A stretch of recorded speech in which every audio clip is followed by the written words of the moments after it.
Hello, and welcome back to the closing plenary for day 2 of the SDG Action Zone. We've covered so much ground already, exploring many of the myriad ways in which gender equality and inclusion cut across all the SDGs. And we've hopefully broadened our understanding of what gender equality could and should actually look like in the inclusive future we're trying to build together. So who better to help us envision the possibilities than some of today's most exciting and effective young activists? Our first speaker is the award-winning founder and communications manager of Blackboard Africa, a youth-led nonprofit aimed at developing the next generation of leaders. She's an accomplished speaker appearing on platforms such as Global Citizen and TEDx, and a published writer with a children's book called My Big Name that's as empowering as it sounds. Welcome, Amonge Sinkoto.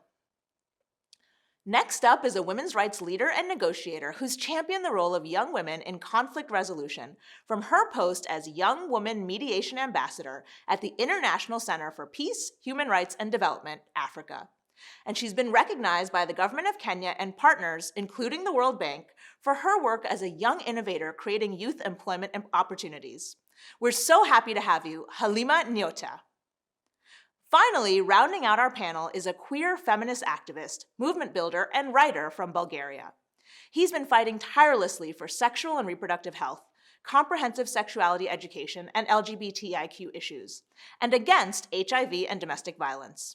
He's an executive board member and youth steering committee chair of ILGA World, and global youth networks coordinator at Amnesty International. Welcome, Martin Karajov. Huge thank you to all of you for joining us today. And let's start with the big picture. Where do we stand on gender equality from your perspective? From my perspective, I think being in the South African context where sort of safety and issues around specifically women and gender-based violence are so prominent, I think from our space and from our organization's perspective, we're just about trying to create safety and try to advocate for safety for women. So it's about supporting them, empowering them, uplifting and granting opportunities for that, but it's also about engaging different levels of the conversations that we have a multi-level approach to a large-scale problem. And creating safe spaces, which I think is so important. What about you, Halima? Where do we stand on gender equality and inclusion? Okay, for me, I will say the terms gender equality has been rendered as a conversation for women. And most of the time, we fail to really understand in our imaginative mind, when we hear the word women, we always tend to think that a group of women is it is a one group, forgetting that this is a demographic that consists of various dynamics or various groups of women. And most of the time we've had discussions of gender equality focusing on empowering women and thinking that this is a straitjacket solution, that we should put women in a one jacket and start conversing about women empowerment and conversation around gender equality. And thinking about speaking on the context of Kenya and specifically what we do as the Social Justice Center's working group, we have focused on addressing specific groups of women, understanding that the struggles of widows is different. The struggles of women in the corporate spaces are very different from the struggles of women in the extractives. And now starting to think on how can we develop programs that intervene the focused diversity of different groups of women. And I think for me, if each government, each development organization and each stakeholder could start developing intervention that focus on various diversity groups of women to address the issues or the challenges that tend to that would help in advancing the issues of gender equality, that will be a very focused way. And I would say that we are yet to get there, because we think to address women or issues of gender equality, which is targeting, of course, women as a one group thing. Yes, that will be my comment for that. It's so powerful, that image of straitjacket solutions, because we tend to talk about solutions in such a general way, but thinking that sometimes a solution itself, it's constraining, is a really mind-opening kind of idea. Martine, what about you? Where do we stand?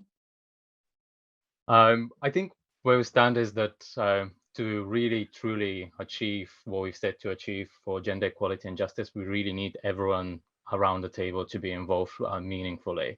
And I really like what fellow speaker said, and particularly what you say, Halima, that women are not homogeneous group. It's a very diverse group. And far often we see lesbian, trans, and intersex women really excluded from these conversations, or considered as too sensitive to be addressed, their issues, or too political, when actually their human rights should never be too political to be discussed in those settings. And we also do not see gender diverse people being included in these conversations. We often see the conversations around deconstructing gender constructs are really, sabotaged by political agendas. And really nowadays, we need to work closer together, because these toxicities that we are seeing around reaffirming toxic masculinity, we are all being impacted right now. And these regressive forces across the world that are attacking all rights across the spectrum, if we don't work together, we're gonna lose not only our own rights, but we will not be able to fight anymore. And it's so powerful to think that inclusion is as important as this idea of gender equality, because we are making the tent bigger, but we need to all be thinking in that model. I want to focus a little bit on each of your individual work, because all of it is so great, frankly. So Mange, you're sort of a social media maven on our behalf too, which we greatly appreciate. But you have really managed to resist what I think happens to a lot of people, but in particular, young women, where narratives are being foisted onto us, whether that's the victim's narrative or the narrative of the kind of woman you might be. And I wonder if you could talk a little bit about how we resist that narrative. How do we take power in defining our own story as individuals, but then translate that power into the causes that we care about? Yeah, no, I mean, I think I've always been the kind of person who understood the importance of storytelling and how important it is for us to sort of be the ones to write our own stories and curate our own narratives. So, now being a children's book author, I'm going out and I'm telling authentically African, South African stories, but they're universally applicable. I think there's different ways in which we all relate to one another, but I definitely think we should always be the ones to put out what we want.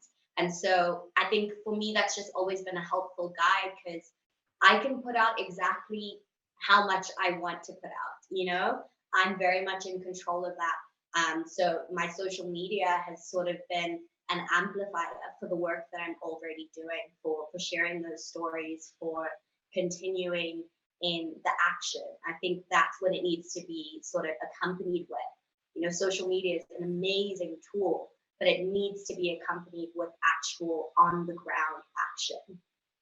So yeah. No, I love it. And I think so much of it is actually blocking out the noise, as you say, and really focusing on knowing your own narrative before you're trying to communicate to others. Now, Halima, you talk a lot about, obviously, youth entrepreneurship. And interestingly, that's not a subject we hear a ton about, because often the focus is on empowerment and engagement, but there's a next step and a step that we have to take in order to move the needle on all of the issues that we're talking about. So could you give us a little bit of a reflection on why youth entrepreneurship and employment are so important to you? And again, how we translate that power to something that people are thinking about on a regular basis, so that we can actually use that spirit of entrepreneurship for good and for the SDGs in particular. Okay, just reflecting on Mariam Hasna's comment, she said in her statement that a healer does not heal you. A healer is someone who holds spaces for you when you awaken your inner healer, so that you may heal yourself. And most of the time, we have taken the term youth as a qualification to something. And most of the time, looking at the context of Africa, which is the youngest continent so far, but look at the challenges the young people are facing. They're the most learned, they're the most energetic, they're the best thinker you've ever thought about. But these are the same young people who are roaming left, right, and center, looking for the employment, looking for job opportunities, trying to afford a meal to the table. And the question remains, like, who is going to be the savior of this generation? Are we going to wait for the states? And we all understand the situation of the governance structure in terms of the African state. And the only way to salvage the generation of the young people is by focusing on entrepreneurship and looking at how can we ensure that the largest number of people, which are the young people, can also be contributor to the attainment of the United Nations Sustainable Development Goals. Because we cannot achieve the SDGs when we are not financially empowered as a generation. We cannot achieve SDGs when the people who are supposed to contribute to its implementation are considered as the beneficiaries of the programs developed by the UN. So the best way as an activist or a human rights defender, what we've thought so far is, what can we do as a generation of young people so that, one, we understand that there are no jobs, but we cannot start the ABC game of accusing, blaming, and complaining, because life has to move on. So the only way is, how can we ensure that our energy, our education is put to use? Is the only way to become more creative, more innovative, by addressing the already global crisis that exists, so that in the process of addressing this crisis, we are able to create opportunities, we are able to create jobs, we are able to respond to the climate change issues and address the gender inequality that already exists, by creating economic empowerment, and which can only be addressed by the young people who have the best mind so far, and using that to developing innovative agenda that can respond to them, and as well as create employment opportunities. Yes, that would be my comment. It's my first time hearing about the ABC game, accusing, blaming, and complaining. I love that. That's good advice for us all to avoid that strategy. But I also think it's so great to make the point that in general, we often think dissatisfaction is what leads to energy or energized movement. And yet in what you're saying, which I think is really powerful, is how energized can you be when you don't have the basics, when you don't actually have an opportunity to be employed, let alone to deploy some entrepreneurship. And that's actually something that I don't think we hear enough, and it's very important. It's like we need to create the foundation to amplify this energy. And speaking of amplifying the energy, Martin, I would love for you to reflect a little on allyship, because while we need it, it's interestingly become something that is almost trendy to call oneself an ally.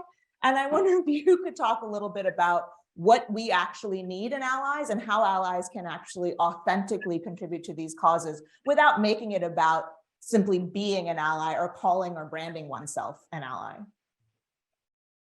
Yes, I think allyship can be really performative nowadays, and so what we've seen, particularly if we talk about, for example, whether we talk about gender equality or whether we talk about LGBTIQ rights, we've seen how often stakeholders can pick and choose which human rights they would like to care about and which one they would like not to, and at what convenient time they would like to pick and choose to do that, which they cannot. If you're a true ally, you really meaningfully care about all human rights, regardless the situation or the conversations that you're holding. And I think we're also seeing how our human rights has been used sometimes for profit from companies and corporates, and sometimes even to defend actions, including military actions. And pinkwashing, as we call it in the LGBTIQ rights sector, is quite common, and now we've seen it happening everywhere around us.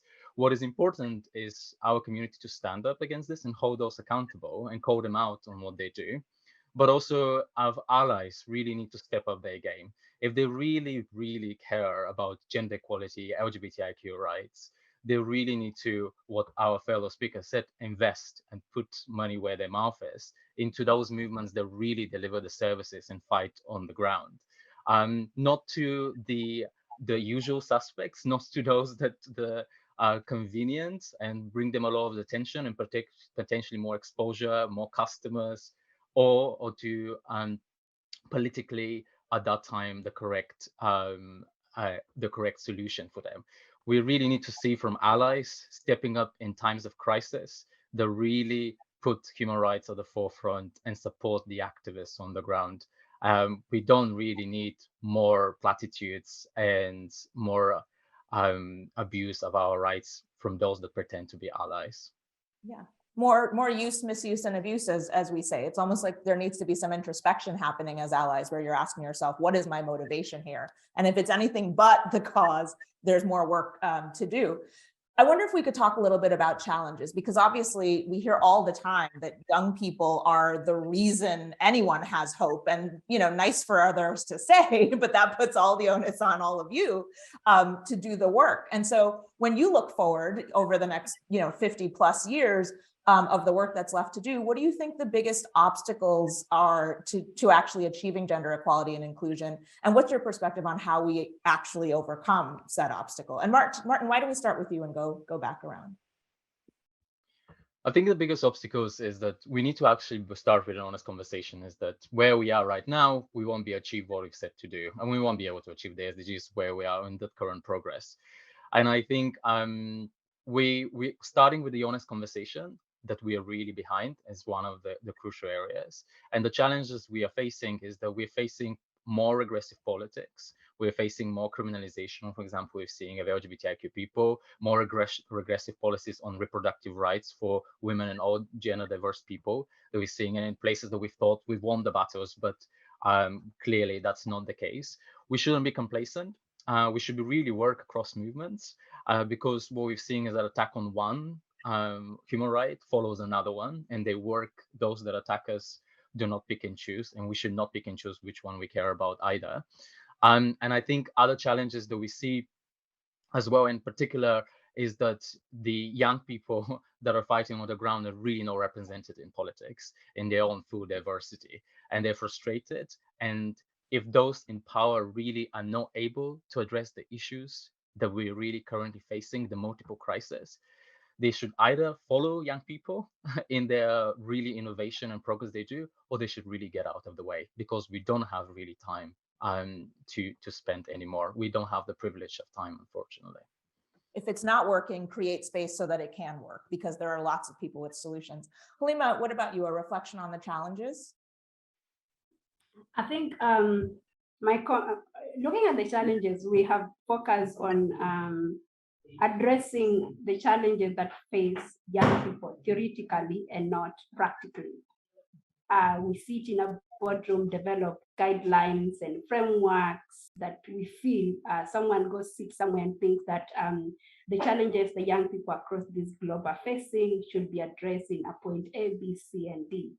Forgetting to understand that each generation, each group of human beings, be it women, be it young people, are the experts of their own problems and their own circumstances. The issues of developing new need assessments, I don't think it is necessary. We invest a lot on conducting need assessment, theory of change, and what have you, forgetting that each individual is able to address their own challenges. And for us, as a human rights movement, a grassroots movement, I think what the UN and the nations have failed to understand is acknowledging that we can create spaces where young people, women in their own diversity can reflect on their needs and be able to define their own course.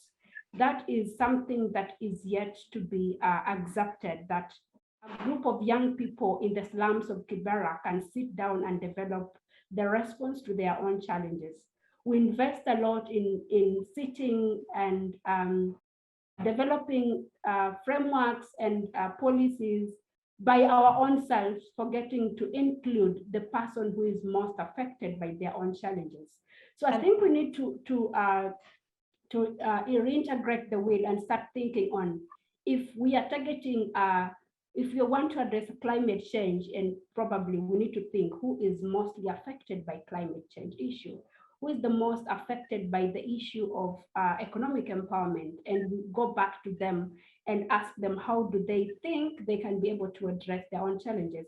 and the actually issue, let them lead on those challenges, right? absolutely, yes, yes. Because that's where the action happens. Amonge, I want to make sure we get to you on this question. What's your perspective on the challenges that we're facing with gender equality and how we might overcome them? I think there's so many approaches to look at it, but I think in terms of, you know, the challenges that we're facing as young people trying to address some of these issues, the reality is that we need support. I think it's so powerful that, you know, we're young people who have the individual capacity to ignite movements and to ignite, you know, fires of sort of action. But at the end of the day, nothing happens without the collective, without the community. And so we need to be doing more to support the change makers, the actual people on the ground, giving them decision making positions, giving them a legitimate seat at the table, supporting them in a personal capacity. Because if you're not able to sustain yourself, like I think one of my panelists has also mentioned, you're not going to be able to give anything to the cause. So we need to be doing more to actually replenish our young people and the actual people on the ground. And like Martin said, put your money where your mouth is, show up. And that's what really needs to be happening. Put your money where your mouth is. I don't know of a better mic drop moment than that. Thank you so much to our entire panel, to Amonge, to Halima, to Martin. What a wonderful conversation. We hope to see much more of you. We know you will, or we will. And we look forward to seeing more of you all out there here in the SDG Action Zone.